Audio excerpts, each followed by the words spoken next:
श्री वृंदावन। यूं तो प्रेम सहज मधुर स्वतंत्र विलास है, दशा नहीं है, विलास है। परंतु वर्तमान समय में जो जीव की जीवन की जो हमारी दशाएं हैं, वो जब स्वतंत्र होती है तो अधिक प्रपंचमय, अधिक मायाबद्ध, अधिक भोगबद्ध होने लगती है। हम स्वतंत्र होकर सहजता की ओर नहीं जा रहे होते, कहीं अटक रहे होते हैं। इसीलिए आवश्यकता है हमें परंपरा की, एक संस्कृति की, एक मर्यादा की, एक रस रीति की। बहुत बार प्राणी को लगता है रस रीति है क्या? रस रीति एक परंपरानुगत प्रणाली में जीवन शैली है, रस शैली है, विलास शैली है। यह मानिए एक माँ है, सुसंस्कृत माँ है, सुमधुर माँ है, जो पोषण कर सकती है भावना का। उस माँ के आश्रय में भावना भटक नहीं सकती, क्योंकि माँ का अपना एक विलास है, अपना एक श्रृंगार है, अपना एक अनुभव है, अपना एक उन्माद है। जैसे वर्तमान समय में अगर हम प्रांतीय स्तर पर देखें, भिन्न भिन्न प्रांतों में भिन्न भिन्न संस्कृतियां हैं, भिन्न भिन्न जातियों में भिन्न भिन्न संस्कृतियां हैं, भिन्न भिन्न जीवन शैलियों में भिन्न भिन्न संस्कृतियां हैं। भौतिक स्तर पर भी अगर कहीं पहाड़ है तो अलग संस्कृति है, कहीं रेगिस्तान है तो अलग संस्कृति है, कहीं वन है तो अलग संस्कृति है। जो वन में है उसके जीवन शैली को रेगिस्तान वाले की जीवन शैली में आरोपित करना विज्ञान नहीं है, और जो रेगिस्तान में है उसकी जीवन शैली को किसी पहाड़ी के जीवन में आरोपित करना जीवन शैली नहीं है, और जो पहाड़ों पर है उसके जीवन को किसी समुद्र के तटों के मैदानों के सन्निकट रहने वाले की जीवन शैली में आरोपित करना समुचित सुंदर व्यवस्था नहीं है। सुंदर जब ही होगा जब पहाड़ी को पहाड़ी रहने दिया जाए, मैदान के रहने वाले को मैदान में रहने दिया जाए, वनों में रहने वाले को वन में रहने दिया जाए। तो वो जो समावेश है वो एक रस रीति है, वो एक रस रीति है। जब आप अपना राज्य छोड़कर किसी दूसरे राज्य में प्रवेश करते हैं तो वहाँ का भिन्न वातावरण स्पष्ट दिखाई देता है, जो उस राज्य के उन समस्त प्राणियों को अनुभव नहीं आ रहा होता। वो भिन्न जीवन शैली एक रस रीति, एक परंपरा है। प्रांतीय स्तर पर, क्षेत्रीय स्तर पर, जीवन स्तर पर, जातीय स्तर पर भिन्न भिन्न प्रकार की परंपराएं बनी हुई है। माताओं में अलग परंपरा है, पुरुषों में अलग परंपरा है, घूंघट की भी अलग अलग परंपरा है। कहीं माताओं का मुखमंडल पूर्व में दर्शन होता था तो पुरुष अपनी ही नजरें झुकाकर निकल जाया करते थे, तनिक सा आवाज करते हुए कि हम आ रहे हैं, सावधान रहिएगा।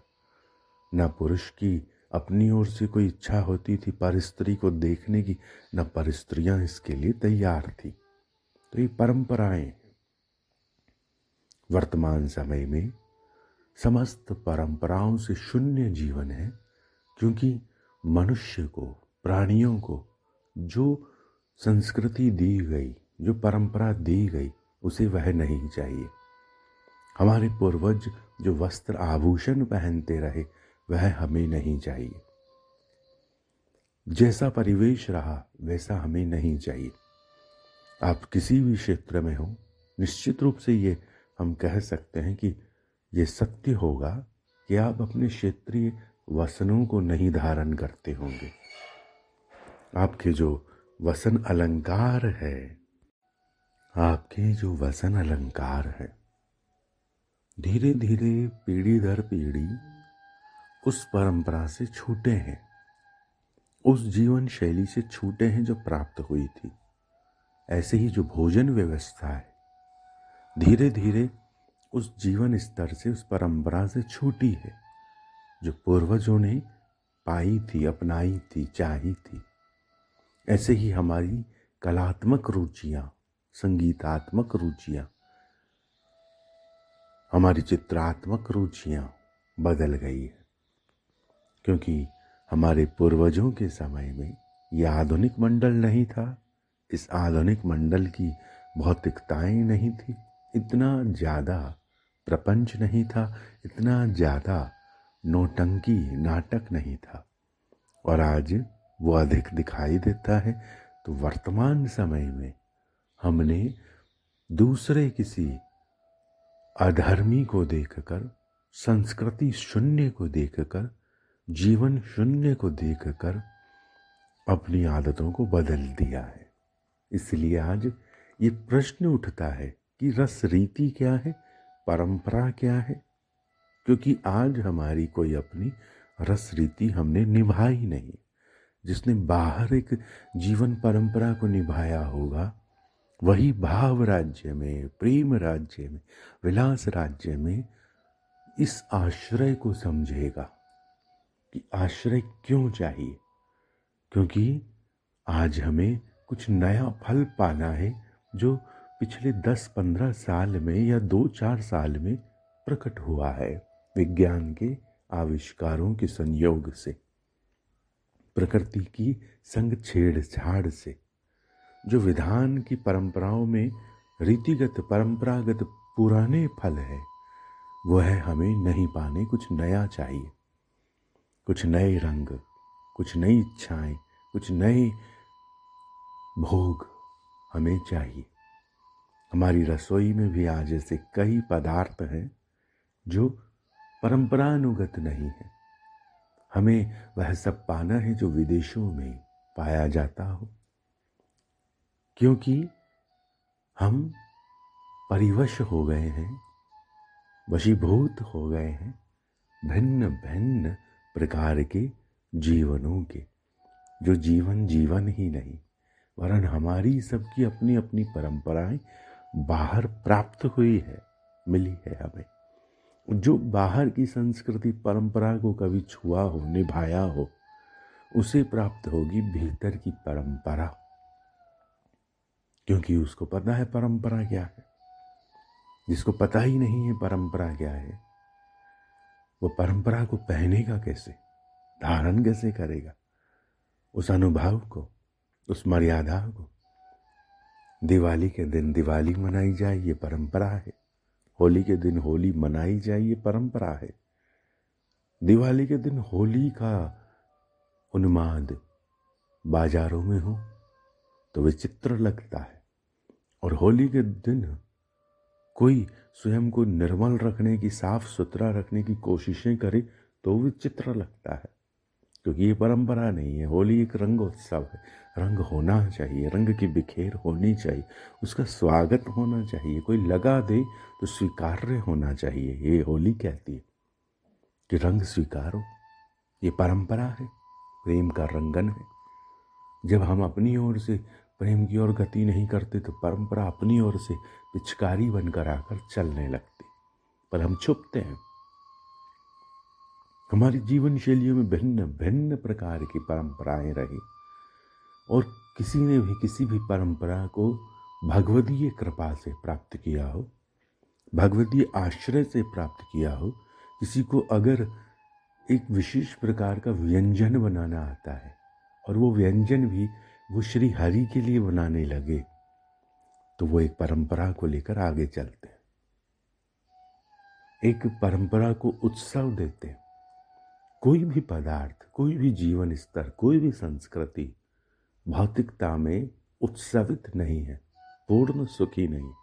प्रत्येक त्योहार, प्रत्येक बात, प्रत्येक घटना भीतर की ओर प्रवेश करना चाहती। प्रत्येक परिवेश भीतर की ओर प्रवेश करना चाहता है। वर्तमान स्थितियों का बाह्य जीवन का परिवेश, पहनना, उठना, बैठना, चलना फिरना, बोलना, सब कुछ अस्त व्यस्त है, परंपरा शून्य है, रसरीति शून्य है। जिसे कहा जाता है ना कि नया जमाना, आधुनिकता, मॉडर्न। तो इस मॉडर्न कल्चर में जो परंपराएं थी, जो दीपक थे, दीपक में जो घृत था, वो सब अदृश्य है। परंपराएं अदृश्य है, वो रीति प्रीति की सेवाएं अदृश्य है, वो मधुरताएं, वो परिवार अदृश्य है, वो दायित्व अदृश्य है। तो वर्तमान जीवन और वर्तमान जीवन की आधुनिक पीढ़ियां इस बात को समझ ही नहीं पाएगी, अगर वो भगवत पथ पर आने भी लगे, कि आश्रय की आवश्यकता क्यों है। क्योंकि हमें आज भी विज्ञान द्वारा प्रकट किया हुआ पानी नहीं पीना, श्री ईश्वर द्वारा रचित नदियों का जल अमृत है, झरनों का जल अमृत है, यह मानना पड़ता है। ना मानकर भाई मानना पड़ता है। उन्होंने जो विधान किया है, जो फल फूल सब्जी वनस्पति, जो प्रकृति का विधान किया है, वो अद्भुत है। मनुष्य ने भी अपनी कोशिशें की है, उनके श्रृंगार में अपने जो उन्माद है, अपनी जो चेष्टा है, उसको मिश्रण करने की कोशिशें करी। मनुष्य ने नई वनस्पतियां, नया जीवन, नए जीव, नए पक्षी बनाने की चेष्टा की है, जिसको वर्ण संकर कहा जा सकता है। कि किसी भी जाति का, किसी भी वर्ण का, किसी भी संप्रदाय का और जो रस है वो शून्य कर दिया जाए, भंग कर दिया जाए। कोयल और कौवे को एक कर दिया जाए। न कौवा कौवा रहे, न कोयल कोयल रहे, दोनों की आवश्यकता है। भिन्न भिन्न रागों की आवश्यकता है। आज जो आप गीत सुनते हैं वो न रात की राग है, न दिन की राग है, वो न सुबह है न शाम है, उसमें ना अंधेरा है, उसमें ना प्रकाश है। क्या है वो एक माया है, वो एक प्रपंच है। वर्तमान संगीत एक प्रपंच है, वर्तमान जीवन एक प्रपंच है, वर्तमान वेशभूषा एक प्रपंच है। तो प्रपंची को रस रीति क्या है, ये समझाना बड़ा जटिल है। क्योंकि रस रीतियां वर्तमान समय में हमने पाई ही नहीं है, देखी ही नहीं। वो जीवन शैलियां, वो मर्यादाएं, वो दादा परदादा से कि ऐसा नहीं वैसा होता है, वैसा नहीं ऐसा होता है, उनके समय में जैसा होता रहा वैसा आज होता रहा होता तो परंपरा जीवित है। पूर्वजों के समय में जो होता रहा वो आज होता रहता तो परंपराएं जीवित होती। परंतु ये कहा जाता है कि वो तो मूर्ख थे, हमने जो कर दिया वो अद्भुत है। तो एक समय आएगा कि हमारी कृतियों को भी मूर्खता माना जाएगा। तस्वीरें होगी घरों पर उस पर हार होगा और कहा जाएगा कितने मूर्ख लोग थे, चूल्हे में रोटी बनाते थे, चूल्हे में भोजन पकाते थे, कितने मूर्ख लोग थे। हम देखो कितने वैज्ञानिक हैं, हमने तो हर जगह विज्ञान खड़ा कर दिया है। सांस भी हम कोशिश कर रहे हैं कि विज्ञान ही हमको भर दे, एक सिम आए, रिचार्ज हो और हम सांस लें। हर चीज में हमें रिचार्ज चाहिए। जिसके पास में इस रिचार्ज की व्यवस्था नहीं है वो कैसे जीवन जिएगा। विधान ने सबको भिन्न भिन्न परंपराएं, भिन्न भिन्न संस्कृति, भिन्न भिन्न श्रृंगारों से श्रृंगारित किया है, नवाजा है। उन्हें उस मधुरता से श्रृंगार किया है विधान ने, विधि ने। सब में कुछ अद्भुत माधुरी भर दी है और वह माधुरी और मधुर होती है अपनी आचार्य परंपरा के अनुसरण में, आचार्य परंपरा के रंगन में, आचार्य परंपरा के प्रकाश में, आचार्य परंपरा के भावावेश में, श्रृंगारावेश में वह माधुर्य और अधिक मधुराती है, सुरभाती है, रंग जाती है, भर जाती है, पुलक जाती, झूम जाती है ये माधुर्य। तो ध्यान रहे कि परंपरा क्या है। परंपरा परंपरा मां का दूध है, परंपरा गोद है, पुरानी गोद, पुराणों की गोद, एक सुसंस्कृत सुमधुरित स्वाद है। बाहर का व्यंजन जितना भी बना लिया जाए, भौतिक नए जमाने का, नए तरीके से, परंतु जो स्वाद खीर का है, जो स्वाद हलवे का है, वो परंपरा है। जिसे छोड़ा गया है वो परंपरा है, जिसे छोड़ना चाहा गया है वो परंपरा है। आज जो हम पहनते हैं वो परंपरा नहीं है। ये शर्ट पैंट ये परंपरा नहीं, कुछ पहना जाता था वो परंपरा थी। दिखता था कि ये यहाँ का है वो वहाँ का है, वस्त्र से ही दिखाई दे जाता। हमारी बोलियों से पता चलता था कि हम कहाँ से जीवित हुए हैं, कौन सी धरती की हम फुलवारी हैं। महक आती थी हमारे जीवन से, हमारी धरती की। तो जिसने बाहरी ही धरतियों को नहीं स्वीकार किया है, धरा की इस मधुरताओं को नहीं स्वीकार किया है, वो इन सब को उतार कर भीतर की रस रीतियों को कैसे स्वीकार करेंगे। क्योंकि ये सब स्वीकार करके उतार दे, कोई भूल जाए, परंपराओं को कोई रखा हो, पाया हो, फिर उस परंपरा से छूटे, फिर जाके शरणागति हो रस रीतियों। अब रस रीतियों तक हम पहुंच भी जाएं तो करेंगे क्या।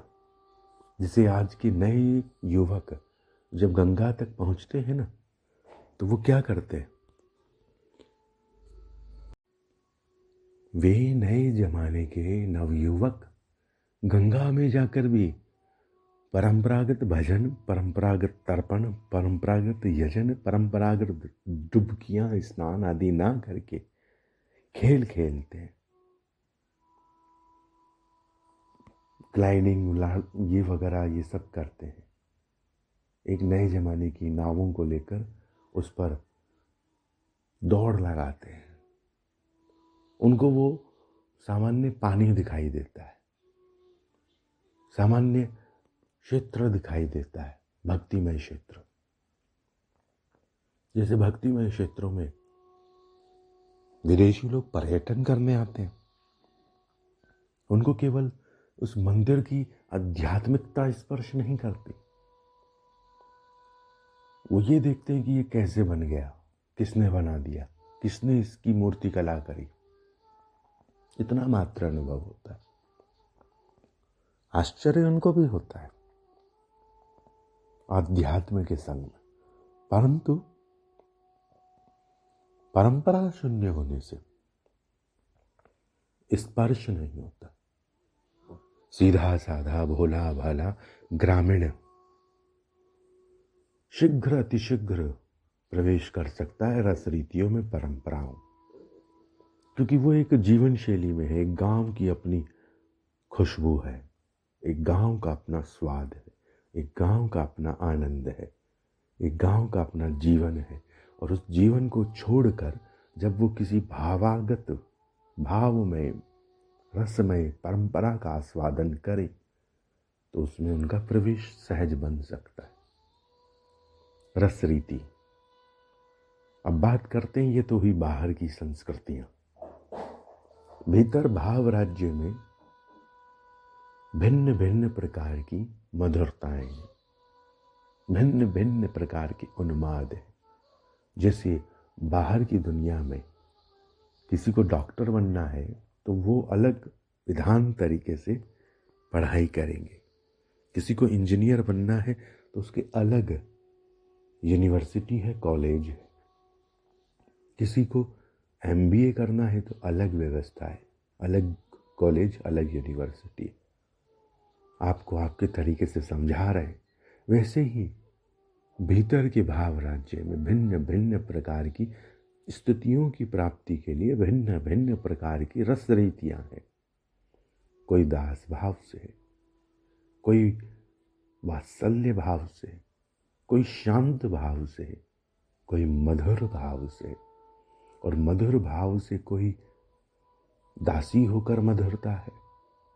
कहीं मधुर भाव में पूरा संप्रदाय गोपी भाव आसक्त है, कहीं मधुरता में श्री राधा रानी की माधुरियों का सेवन भजन है। इस प्रकार से भिन्न भिन्न प्रकार की परंपराएं उत्सवित है, रस रीतियां पुलक रही, झूम रही। भिन्न भिन्न प्रकार की रस रीतियां हैं, भिन्न भिन्न प्रकार के उनके स्वाद है, अनुराग है, माधुर्य है। कहीं श्री युगल सरकार वत उनका चिंतन है, कहीं श्री युगल मय होकर उनका चिंतन है, कहीं श्री युगल सुख की एक एक बिंदु बिंदु के रोम रोम के सुखों के श्रृंगारों की नवीनताओं का श्रृंगार है, कहीं उनकी रजनी का श्रृंगार है, कहीं उनके ब्रज लीला का प्रकाश का श्रृंगार है, कहीं उनकी सेज विलास का श्रृंगार है। एक दुल्हा दुल्हनवत उनका चिंतन है, विधान का, विधाता का, ईश्वर का, परमात्मा का, जो भी आप नाम कहो। हम तो प्रिया प्रियतम, प्रिया प्रियतम, प्रिया प्रियतम, प्रिया प्रियतम कहकर जीवित है। ये प्रिया प्रियतम संबोधन हमें हमारी रसरीति देती है। ये पिए प्यारी संबोधन हमें हमारी रसरीति देती है। ये प्यारी प्यारी संबोधन हमें हमारी परंपरा देती है। ये श्यामा श्याम संबोधन हमें हमारी वृंदावनीय संस्कृति देती, कि हमें और उनसे संपर्कित कर देती है। एक मधुरता से हम उनको पुकार पाते। ये पुकार मधुराती है, भीतर और सरसाती है। ये रसरीति कुछ अद्भुत ही स्वाद लेकर हमें चखाती है। और हम कैसे चखते हैं? जैसे एक बच्चा माँ का दूध पीता है, फिर वही माँ अपने हाथों से पकाया हुआ भोजन उसे पवाती है, और बालक को आदत हो जाती है मात्र उस माँ के पकाए हुए भोजन को ग्रहण करने की। वो बच्चा बाहर ना पाए, बाहरी दुनिया में ना जाए, ये नए जमाने के आधुनिक चक्रों में ना फंसे। बस माँ का स्वाद उसका प्राण और उसका जीवन हो जाए, तो वो आ सकता है इन रस रीतियों में। कठिन है, बहुत कठिन। ये सबके जीवन में घटा भी है कि जब माँ ने पका के पवाया और आदत हो गई, तो अचानक बचपन में किसी दिन किसी पराये के द्वारा पकाया हुआ पाना पड़ता है, तो बच्चा या तो बीमार पड़ जाता है या पाना नहीं चाहता। और बहुत से ऐसे भी बालक होते हैं जो अपनी इच्छा से भिन्न भिन्न प्रकार का पाना चाहते हैं, उनको बस भूख मिटानी, कोई भी बनाए। तो ये रसरीति शून्यता है। पाने में भी एक मर्यादा होनी चाहिए कि अपनी माँ से पाना है, माँ का पाना है। जो इस अनन्यता को अनुभव करे कि माँ मेरे लिए बनाती है, बाकी तो सब सबके लिए बना रहे हैं, मुझे बस उन्होंने एक ऑफर कर दिया है, कह मात्र दिया है कि तुम भी पालो, पर मेरे लिए बनाया थोड़ी ना गया। मेरे लिए मेरी माँ बनाती। प्रतीक्षा हो कि माँ प्रतीक्षा कर रही है भोजन पकाकर। मैंने अभी पा लिया तो माँ का पकाया हुआ कैसे पाऊंगा? वही प्राणी भीतर जब उतरता है शरणागति करके, इन बाहरी जीवनों को उतार के, तो वो अनुभव करता है यमुना को, अनुभव करता है गंगा को, अनुभव करता है मधुरताओं को, अनुभव करता है श्रृंगारित नदियों। भीतर एक अलग है रंग का मधुरता का, संस्कृति अनुगत, परंपरानुगत विलास हो रहा है। प्रेम भरा है, रंग भरा है, रस भरा है, स्वाद नया है, नया स्वाद है। जैसे कि खीर एक राजस्थान में बने और एक दक्षिण भारत में बने, स्वाद में नवीनता होगी ही होगी। त्यों ही भिन्न भिन्न परंपराओं द्वारा प्रकट जो श्रृंगार है चेतना का, जो संबंध है श्री विधान से, इस जीवन का संबंध ईश्वर से, प्रभु से, श्री हरि से हमारा, वो नया होता है परंपराओं में। और सभी परंपराएं सुंदर है, सभी संबंध सुंदर है। जैसे रामचरित्र में कैकेयी की भी आवश्यकता है, मंथरा की भी आवश्यकता है, विभीषण की भी आवश्यकता है, सुग्रीव की भी आवश्यकता है। कोई रामलीला का मंचन करे और उसमें हनुमान जी ना हो, कोई रामलीला का मंचन करे और उसमें शत्रुघ्न ना हो, कोई रामलीला का मंचन करे और उसमें मिथिला का रसगान ना हो, कोई रामलीला का मंचन करे और उसमें भरद्वाज मुनि ना हो, कोई रामलीला का मंचन करे और उसमें विश्वामित्र ना हो, अहिल्या ना हो, तो वह रामलीला अधूरी है। ये भिन्न भिन्न रस अनिवार्य है और भिन्न भिन्न रस भिन्न भिन्न स्थितियों का श्रृंगार है, भिन्न भिन्न दशाएं हैं, भिन्न भिन्न संबंध है, भिन्न भिन्न अनुभव है श्री राम के। वैसे ही श्री कृष्ण लीला में श्री कृष्ण का भिन्न भिन्न स्वादों से आस्वादन, समग्र श्री कृष्ण, संपूर्ण श्री कृष्ण जो चिंतन करना चाहता है कर नहीं सकता, इतना विपुल माधुर्य है, क्योंकि उनका प्रेम विलास है, विज्ञान विलास है, ज्ञान विलास है, अध्यात्म विलास है, उनका एक अपना ही मायिक विलास है, मायामय विलास है, उनका अपना ही एक श्रृंगारात्मक कौतुक विलास है जो विशेष है, कुछ अजीब है, कुछ नवीन है, कुछ अलबेला है, जिसे अनुभव कर पाना सर्वसाधारण के लिए कठिन। जैसे यशोदा को श्री कृष्ण की गीता नहीं सुननी, जिसे आपको या आपकी संतान को आपके बाहरी कार्य से कोई अर्थ नहीं है। बाहर कोई पुलिस है तो घर के बच्चों को क्या मतलब है कि पिता पुलिस है, उनके लिए वह पिता है। वो उस संपूर्ण जीवन को नहीं अनुभव कर सकते। जैसे मैं किसी का बालक हूं, पर आपके लिए एक अजनबी हो सकता हूं, आपके लिए एक उद्भोक्ता हो सकता हूं, एक वक्ता हो सकता हूं मात्र, पर किसी ने तो मुझे जन्म दिया है। कोई तो मेरी माँ है, कोई तो मेरे पिता है, कोई तो मेरी परंपरा है, कोई तो मुझे डांट सकता है, कोई तो मुझे फटकार सकता है, कोई तो मुझे उठा के भगा सकता है। इतना सामर्थ्य किसी में तो है। तो भिन्न भिन्न मेरे संबंध है, मेरा पूरा अनुभव कौन करे? जो उन पूरे संबंधों का अनुभव करे कोई नहीं है ऐसा। क्योंकि शिशु रूप में कौन संग था और युवावस्था में कौन संग था और वृद्धावस्था में कौन संग होगा। इसी तरह भांति भांति की लीलाओं के हम संगी, हम आते हैं, हम चले जाते हैं। जैसे वानर श्री राम से जुड़ते हैं सुग्रीव के जुड़ने के उपरांत। वो वानर अयोध्या में तो संग नहीं थे, वो मिथिला की युवतियां श्री राम से लंका में तो नहीं मिल रही थी। लंका में जो असुर मिल रहे थे श्री राम से, वो अयोध्या तक तो नहीं आए। अयोध्या के जो वासी थे तो कितना ही चाहने पर श्री राम उन्हें अपने वनवास में नहीं लेकर गए। तो लीलाओं के भिन्न भिन्न संगी, भिन्न भिन्न दशाएं, भिन्न भिन्न अनुभव है, भिन्न भिन्न रंग, भिन्न भिन्न श्रृंगार है। कोई उनकी ब्रज लीला का चिंतन करता है, कोई उनकी बाल लीला का चिंतन करता है, कोई उनकी सखा सखा संग कौतुकों का, क्रीड़ाओं का चिंतन करता है। और सभी चिंतन अनिवार्य है। कोई मोर होकर उनके बाल कौतुकों को निहारे तो भी अद्भुत है।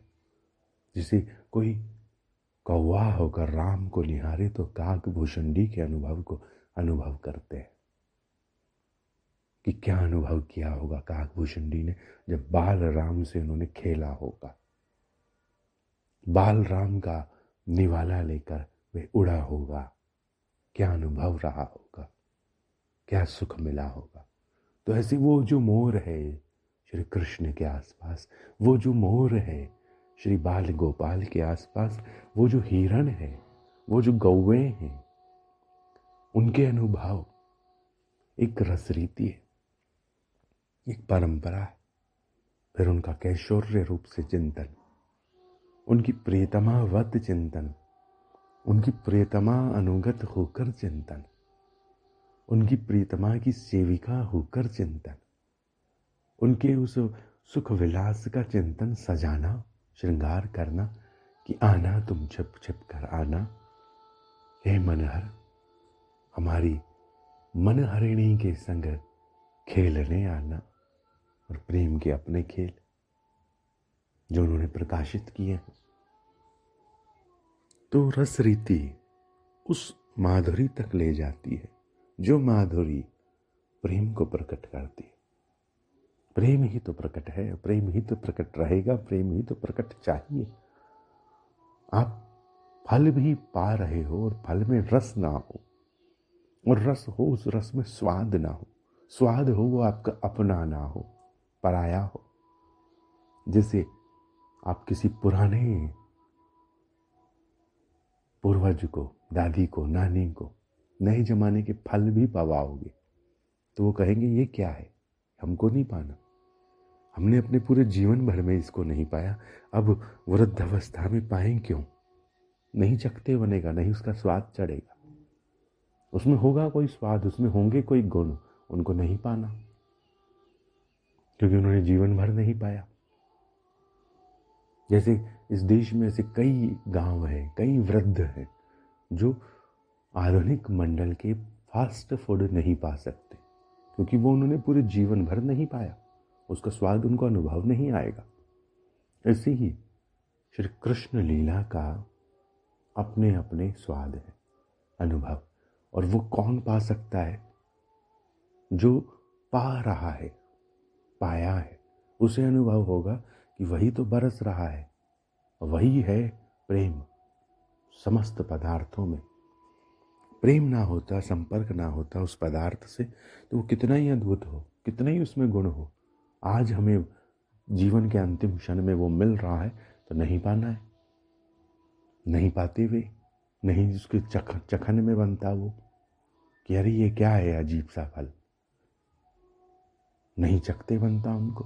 विदेशी फल पवाइए पुराने लोगों को, वो नहीं पाएंगे, उनको वही पाना है जो पाते रहे, जो परंपरानुगत रहा है, जो जीवन भर रहा है, क्योंकि उसमें एक प्रेम संबंध है, उसमें एक रस संबंध है, उसमें एक परिचय है।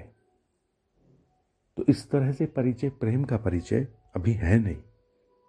रस रीति शून्य को जब प्रेम से परिचय होगा, रस रीति कराएगी, तो आप पक्षियों के युगल को भी निहारोगे तो आप श्री युगल को ही निहारोगे, फूलों की पंखुड़ियों को भी निहारोगे, उस पर बैठे भांवरे को या किसी मधुमक्खी को निहारोगे तो भी आप एक लीला निहारोगे। बादल और बादल के साथ बिजली को निहारोगे, जिसको हम कहते हैं घन दामिनी, तो भी आप एक लीला निहारोगे। ये रसरीति देगी, वो निहारने की क्षमता, वो झांकने की क्षमता रसरीति देगी। और वो कुछ नया नहीं है, वो पुराना है, पुराण है, वो नित्य है, नवीन है, पर आज का नहीं है, सदैव का है, नित्य का। आज कुछ अलबेला है उसका स्वाद, पर वो था, है, रहेगा, और सुंदर होगा और मधुर होगा और श्रृंगारमय होगा। तो इन परंपराओं में आना है तो मात्र बाहरी वेशभूषा नहीं उतारनी, क्योंकि जो उतारी है वेशभूषा वो परंपरागत पहले थी ही नहीं, थी ही नहीं। बाहरी जीवन कोई उतार दे तो क्या उतार दिया। आज के ज़माने में अगर हम भक्ति पथ पर मोबाइल छोड़ दें तो ये कोई त्याग नहीं है, क्योंकि आज से 10-20 वर्ष पहले, 50 वर्ष पहले ये सब नहीं त्यागा हुआ था ही नहीं है। बिना इसके रसिकों ने जीवन जिया है, तो मोबाइल छोड़ देना कोई त्याग नहीं होगा, क्योंकि बिना मोबाइल धरती रही, जीवन रहा है, रस रहा है, संस्कृतियां रही, उसका अनुभव, उसका अभिमान नहीं किया जा सकता। तो ऐसे ही कोई टी शर्ट और जींस पहनना छोड़ दे, धोती लपेटने लगे, तो अरे भैया जींस और टी शर्ट भी आज है, कल कहाँ थे। तो जब नहीं थे तो सबने त्यागा हुआ ही था, पहना ही नहीं था। ऐसा भी जमाना आता है जब कोई नया फैशन आता है। फैशन परंपरा का विलोम है, फैशन रसरीति का विलोम है। तो नया फैशन जो आता है उसे एक होता है संप्रदाय, होती है एक अवस्था जो कहती है हमें नहीं पहनना, हमें नहीं चाहिए। हमने अनुभव किया है जब दूध पैकेट में मिलने लगा तो पुराने लोग जो रहे परिवार के पूर्वज, उनको वो पैकेट वाला दूध कभी नहीं सुहा है, कभी उनको उस पैकेट वाले दूध का स्वाद बना, रंग चढ़ा, और ना उन्होंने उसको स्वीकार किया। आज वो पैकेट वाला दूध पूरे देश भर में फैल गया है, हम सब वही जानते हैं। आज सीधा अगर हमको किसी दुधारू जीवन से, गौ से दूध मिले तो हमको संदेह होगा, और पैकेट में मिलेगा तो हमको विश्वास होगा। उस समय पर ऐसा था कि पैकेट में विश्वास नहीं था, सीधे दूधने में, दोह लेने में गऊ से या आदि आदि किसी दुधारू जीवन से, दूध देने वाले जीवों से दूध लेने में अपनी आंखों के सामने सुख था उस समय, कि मेरी आंखों के सामने निकालो और फिर हम लेकर जाएंगे और उसका भोग करेंगे। पुराने समय में ये था, और आज क्या है, आज हमें पैकेट पर ज़्यादा विश्वास। तो परंपरा जब नई आती है तो इतनी भी नहीं स्वीकार की जाती। जब जीवन में पहली बार मैंने मोबाइल खरीदा तो बहुत बार मुझे प्रताड़ना मिलती रही, झाड़ा गया कि तूने क्या खरीद लिया, क्यों खरीद लिया, इसकी आवश्यकता क्या थी। और वो साधारण मोबाइल था, कलर नहीं था, छोटा सा, साधारण सा, और उसके लिए मुझे बहुत दिन तक प्रताड़नाओं में रहना पड़ा, क्योंकि उन सबके लिए वो एक नया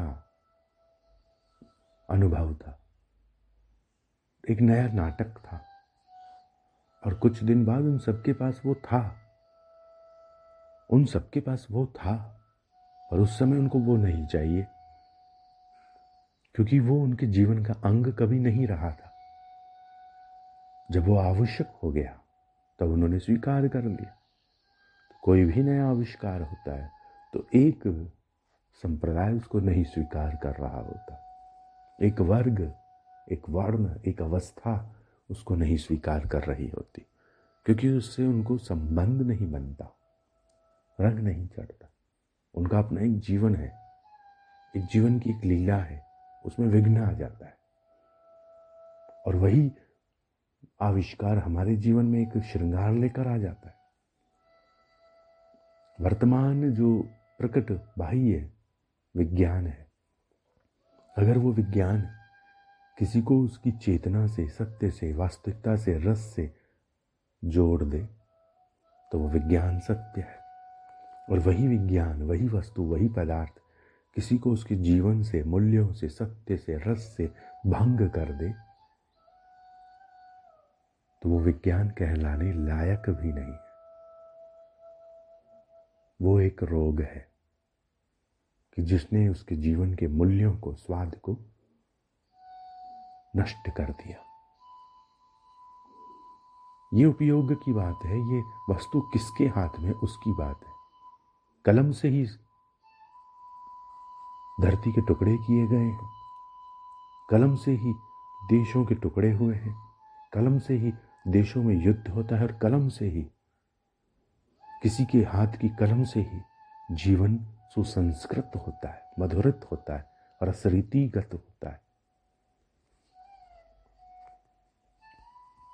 उसको प्रेरित करने वाला जीवन कौन है? हर व्यक्ति शिक्षक नहीं हो सकता, हर व्यक्ति ज्ञानदाता, प्राणदाता, रसदाता नहीं हो सकता। मैं बहुत बार कहने लगा हूं कि एक बच्चा अभी तो कोशिश करता है, कहता है कि मैं बना दूं आज का भोजन, तो हाँ कौन करता है उसे? तो वैसे ही अबोध दशाएं जब जीवन रचने लगती है तो जीवन खंडित होता जाता है, और जब सिद्ध, परम सिद्ध दिव्य चेतनाएं जीवनों को संस्कारित करती है, मधुरित करती है, उनकी हाथों में कलम होती है, तो पुराण प्रकाशित होते हैं, विज्ञान सुरभित होता है। आप कहेंगे आप इतनी बात कर रहे हो, पर प्रयोग तो आप भी एक आधुनिक उपकरण ही कर रहे हो। इस आधुनिक उपकरण में भी मेरे विधान की संस्कृतियां हैं। इसमें जो तरंगे प्रयोग है, जिसे नेटवर्क कहा जाता है, वो मेरे विधान ने रची है। किसी मनुष्य ने इन तरंगों को नहीं बनाया है। ये प्रकाश का विज्ञान है, ये सूर्य की किरणों का विज्ञान है, ये ऊष्माओं का विज्ञान है, ये सूक्ष्मताओं का विज्ञान है। और इस पदार्थ में, इस उपकरण में जो धातु है भिन्न भिन्न प्रकार के, वो मेरे विधान की रचना है, मेरे ईश्वर की रचना है। मनुष्य ने उन्हें संयोगित किया है, और जो संयोग उसने जुटाया है वो भी किन्हीं सिद्धों का चिंतन है, उनके संगियों का आविष्कार। जो आविष्कृत होता है वो कोई भीगी हुई दशा से होता है, और उस समय वो भीगी हुई दशा ईश्वर के सन्निकट होती है, डूबी हुई होती है।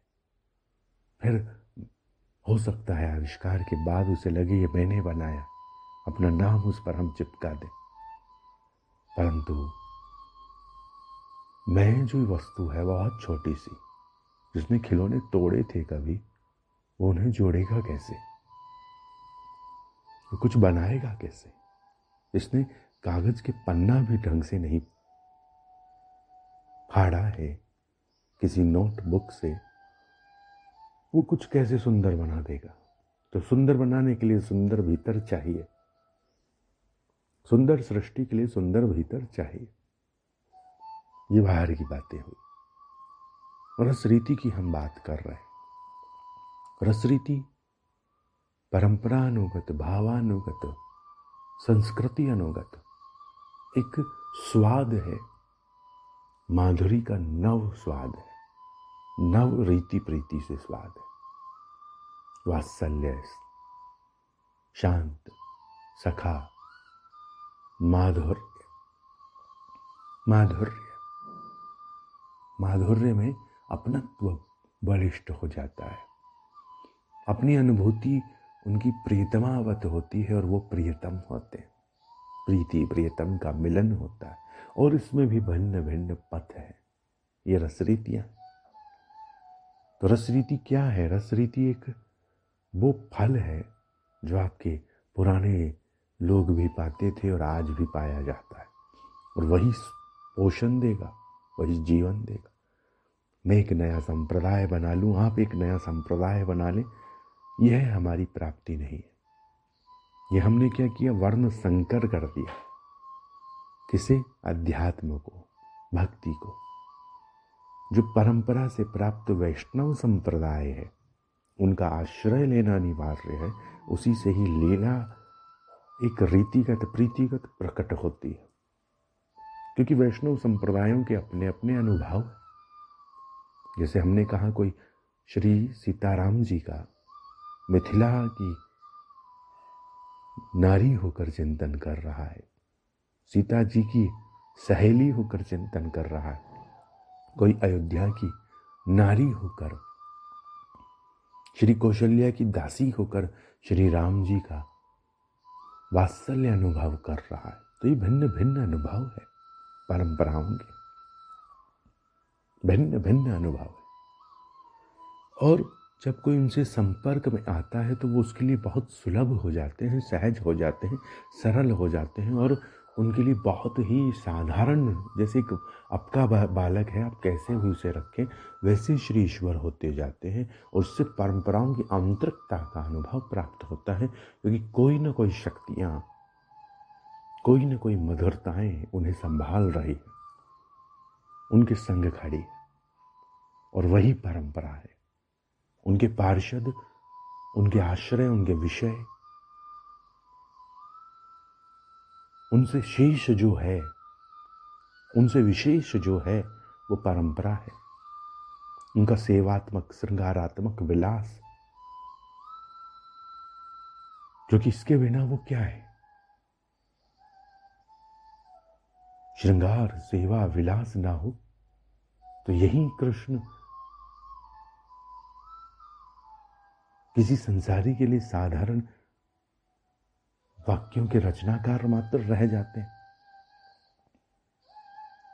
कोई गीता का एक श्लोक समझ ले तो उसे लगता है कि उसने पूरे कृष्ण को पी लिया। ये तो एक गवाह देना मात्र है उनका। अगर मैं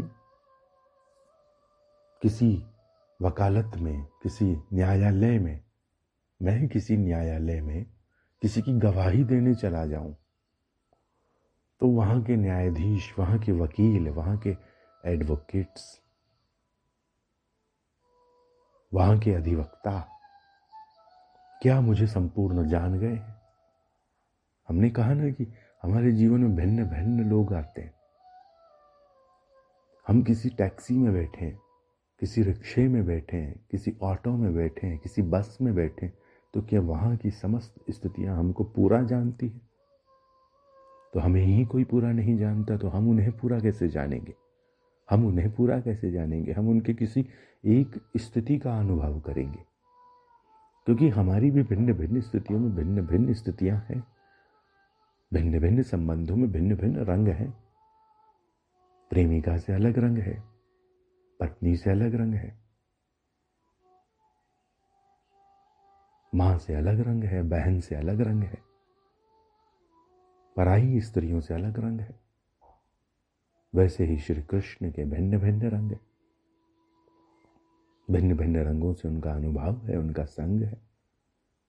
और किसी एक स्थिति को अपना मानकर उसमें प्रवेश करने पर उसकी और मधुरताएं खिलती है, और सघन और अद्भुत।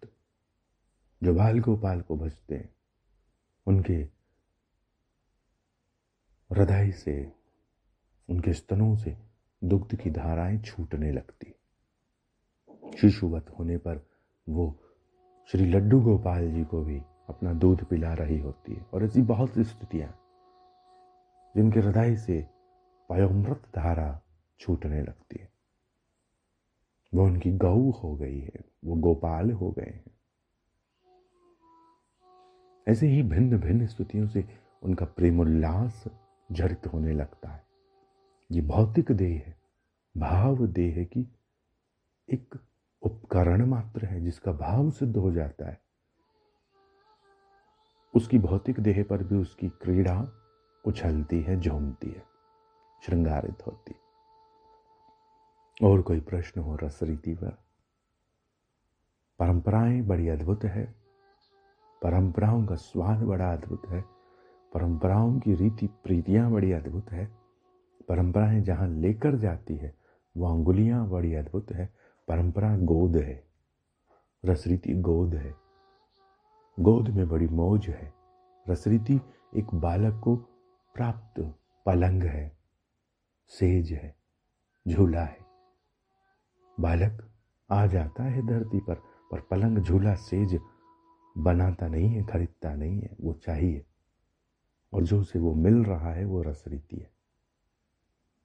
और अगर आज हम इन सब से छूट रहे हैं तो भविष्य में हम अनुभव करेंगे कि माँ अपने बालक को गोद में भी नहीं लेती है। वो एक नए प्रकार का कुछ पहन लेती है जिसमें बच्चे को टांग लेती है और अपने हाथ से उसे छूती नहीं। वैसे माँ के स्पर्श से शून्य, माँ के दूध से शून्य जीवन को रसरीति कभी समझ में आने वाली नहीं। कितना ही उसे समझा लो, जो ये समझता है कि केवल बिस्लेरी का पानी ही पानी है, बरसात का पानी पानी नहीं है, नदियों का पानी पानी नहीं, तो उसे पानी कभी चखने में नहीं आया है। कहत हो जाता है पानी का कोई स्वाद नहीं होता, पर रस रीति में जो डूब चुका है वो जानता है कि हर घूंट का, हर बूंद का, हर कुएं का, हर बावड़ी का, हर नहर का, हर झील का, सागर का एक अलग स्वाद होता है। लहर दर लहर, अनुराग दर अनुराग, वो रस का स्वाद झूमता जाता है, झूमता जाता है। श्री वृंदावन, श्री वृंदावन, श्री वृंदावन, श्री वृंदावन बहुत सी रस रीतियों के केंद्र है। बहुत सी रस रीतियां श्री वृंदावन में वास करती है, सुवास भरती। और कोई एक रस रीति हम स्वीकार कर सकते हैं, कोई एक रस रीति हम मान सकते हैं, कोई एक रस रीति पर हम चल सकते हैं। रस रीतियों का एक संधि काल भी है। ये एक अद्भुत विज्ञान है, पर कोई उतरे पहले फिर इस विज्ञान की बात समझे। ये व्यक्तिगत होगी, निभृत संवाद है ये कि रस रीतियों की संधियां भी होती है, सहेलियों में भी सहेली होती है, अदला बदली होती है। परंतु ये आंतरिक बात है, परंतु एक परंपरा तो प्राप्त हो। जैसे बाहर के जीवन में एक डॉक्टर है, परंतु पूरे विश्व का डॉक्टर नहीं है, किसी एक हॉस्पिटल में डॉक्टर है। कोई पुलिस है तो एक थाने भर में पुलिस है, कोई वकील है तो एक न्यायालय में वकील है, कोई मैनेजर है तो एक ऑफिस में ही मैनेजर है, ना कि पूरी दुनिया का मैनेजर है।